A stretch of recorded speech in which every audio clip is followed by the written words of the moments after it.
Hello students. आज का हमारा टॉपिक है हिस्ट्री में जो एंशंट हिस्ट्री है, प्राचीन इतिहास, उसका आज लास्ट टॉपिक है Chalukya dynasty and Pallava dynasty. देखो, अब तक एंशंट हिस्ट्री में जितने भी हमने टॉपिक किए उनमें ज़्यादातर नॉर्थ इंडिया के थे, उत्तरी भारत के, और उसमें भी मगध को सेंटर बना करके सारा इतिहास बनता है हमारा। क्योंकि मगध जब महाजनपद थे तो मगध महाजनपद सबसे शक्तिशाली बना और अधिकांश राजाओं की जो राजधानी रही वो पाटलिपुत्र या मगध के आसपास का क्षेत्र रहा है। साउथ इंडिया, जहां दक्षिण भारत की बात है, उसमें अब तक हमने एंशंट हिस्ट्री में एक सातवाहन डायनेस्टी की थी। उसके बाद एक संगम पीरियड आया था, संगम काल।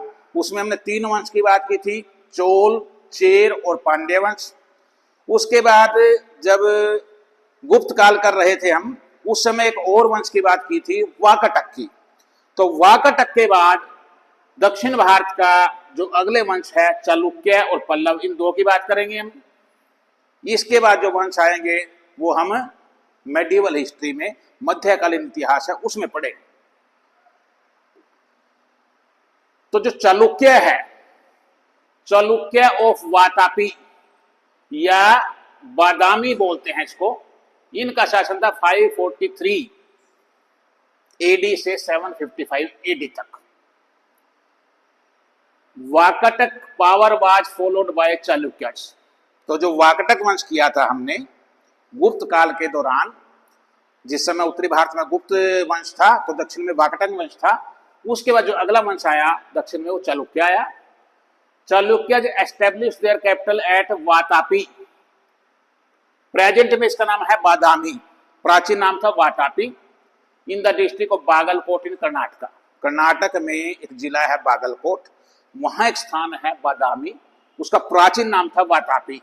तो इसलिए इस वंश का नाम के साथ ये स्थान भी जुड़ा हुआ है। इनको हम बोलते ही कैसे हैं, चालुक्यज ऑफ वातापी या चालुक्यज ऑफ बादामी, बादामी या वातापी के चालुक्य। इसका जो पहला शासक था पुलकेशिन प्रथम, इसको इसका संस्थापक माना जाता है। हालांकि संस्थापक इससे पहले और था, लेकिन वास्तविक संस्थापक मानते हैं पुलकेशिन प्रथम को। उसके बाद जो इंपोर्टेंट इतिहास में जिसका सबसे ज्यादा जिक्र आता है वो है पुलकेशिन सेकंड। इसका शासन रहा 609 से 642 तक। He was able to check Harsha campaign to conquer Deccan. देखो, पिछला वीडियो था वर्धन डायनेस्टी पे, उसका शक्तिशाली राजा था Harshvardhan.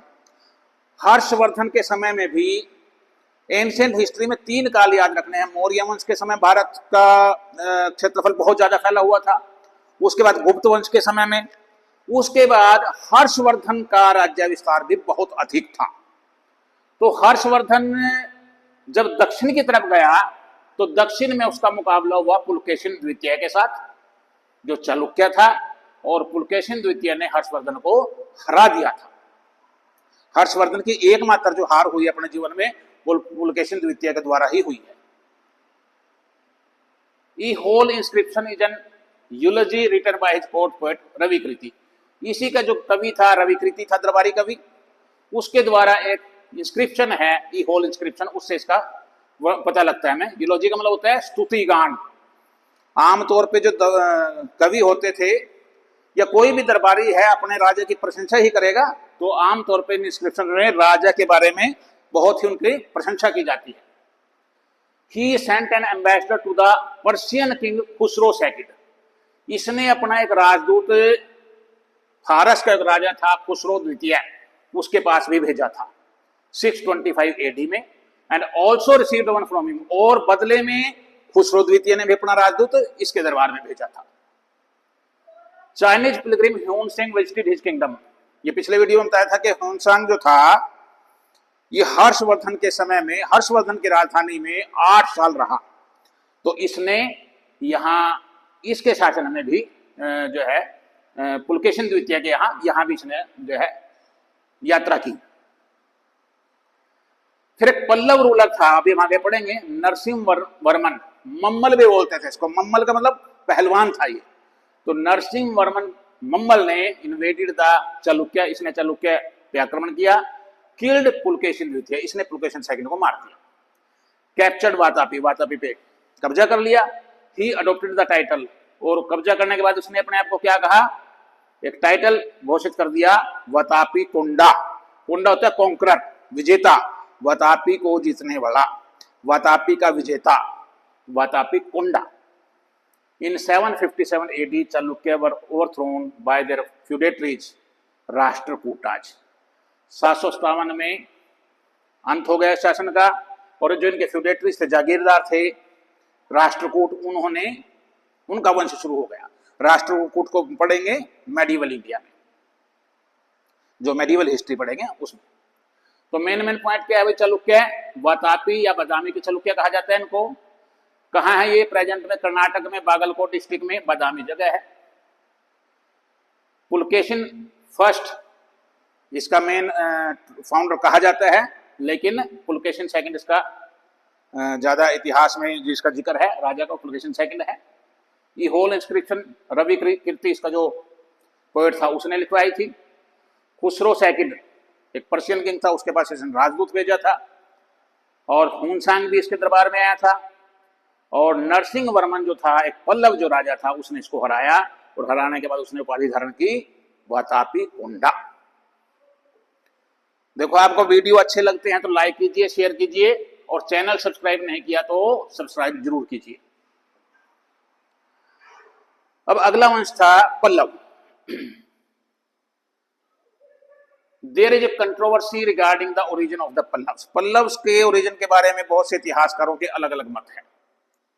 Possibly the Pallavas were a local tribe who established their authority in the Tondi Mandalam or land of creepers। इनका क्या मतलब है, जो पल्लव शब्द है, इसका भी संस्कृत में मतलब होता है लता, बेल, जो बेल चढ़ती हैं पौधों पे, जिनको हम क्रीपर्स बोलते हैं इंग्लिश में। वो जो टोंडी शब्द है संस्कृत में, उसका मतलब भी होता है बेल। तो ऐसा माना जाता है कि ये जो टोंडी मंडलम है, उसको लैंड ऑफ क्रीपर्स कह सकते हैं, वहां बेलें ज्यादा होती होगी। वहां के ये लोकल एक ट्राइब थी, और इसलिए इनको पल्लव कहा गया है, क्योंकि पल्लव का मतलब भी लता है, बेल है, और क्रीपर्स की जो भूमि थी टोंडी मंडलम, वहां के इनको माना जाता है। देवर ऑर्थोडॉक्स ब्राह्मणिकल हिंदूज, कट्टर ब्राह्मण थे। कैपिटल इनकी थी कांची, जो प्रेजेंट में तमिलनाडु में है, कांचीपुरम के नाम से। बोथ चालुक्यज एंड पल्लव्स, इनका संघर्ष चला दोनों का। Try to establish their supremacy over the land between Krishna and Tungabhadra. South में दो नदियां हैं, कृष्णा और तुंगभद्रा, उनके जो बीच का एरिया है, उस पे इन दोनों वंशों ने अपना आधिपत्य करने के लिए इनके बीच में संघर्ष चलता रहा। Pallava king Narasimha Varman occupied Chalukyan capital Vatapi, ये मैंने बता दिया था कि पुलकेशिन सेकंड के समय में आक्रमण किया, पुलकेशिन सेकंड को मार दिया और उस पर कब्जा कर लिया 642 AD में, और कौन सी उपाधि धारण की, Vatapi Konda. Pallavas were instrumental in spreading Indian cultures in South East Asia. भारतीय संस्कृति को इन्होंने भारत के बाहर साउथ ईस्ट एशिया में भी फैलाया। Till the 18th century AD, Pallava influence was predominant in Cambodia. Cambodia देश तक इनका जो इनकी संस्कृति थी वो फैली। पल्लव टाइप ऑफ शिखर, इन्होंने जो मंदिर बनाए उसमें अलग शिखर थे, उसको पल्लव टाइप ऑफ शिखर बोलते हैं। वो जावा जो देश है, कंबोडिया है, और एक और देश है अन्नम, जो प्रेजेंट में वियतनाम है, उसका हिस्सा था अन्नम। वहां तक जो है, जो मंदिरों की शैली है वो ऐसी ही मिलती है जैसी इन्होंने शुरू की थी। तो पल्लव कांची के पल्लव कहे जाते हैं। शासन 575 से 897 AD तक था। टोंडी मंडलम जो एरिया था, वहां के निवासी कहे जाते हैं। ऑर्थोडॉक्स ब्राह्मण थे। कैपिटल इनकी कांची थी। नरसिंह वर्मन ने किसको हराया था, चालुक्य को। कौन से को, पुलकेशिन सेकंड को, और उपाधि धारण की थी वातापी कोंडा। अब कुछ बात एक और इसमें ध्यान रखो, एक और राजा था, इनका जो संस्थापक था वो था सिंह विष्णु, सिम्हा विष्णु, सिम्हा वर्मन भी कहा जाता है कहीं कहीं। उसका बेटा था महेंद्र वर्मन। तो महेंद्र वर्मन एक जैन था, लेकिन इसी के समय में एक कवि था जिसको बोलते थे अप्पर। कवि का वास्तविक नाम था तिरुनावुक्करकल, तिरुनावुक्करकर, लेकिन उसको लोग अप्पर बोलते थे। अप्पर बोलते हैं पिता को साउथ में, तो इतना सम्मान था कि उसको अप्पर बोलते थे। और वो शिव का भगत था, और ये शुरू में जैन था महेंद्र वर्मन, और ये शैव लोगों को सताया करता था, लेकिन ये इससे इतना प्रभावित हुआ कि ये जैन से शैव बन गया, और बाद में शैव लोगों के लिए इसने बहुत कुछ किया, और जैन धर्म का विरोधी बन गया था। तो साउथ इंडिया में जब बात करेंगे तो अप्पर का एक अलग स्थान है। तो अप्पर एक तमिल कवि था, शैव कवि था। इसने 49 भजन लिखे थे शिव की स्तुति में, और जिनमें से 313 आज भी अवेलेबल है।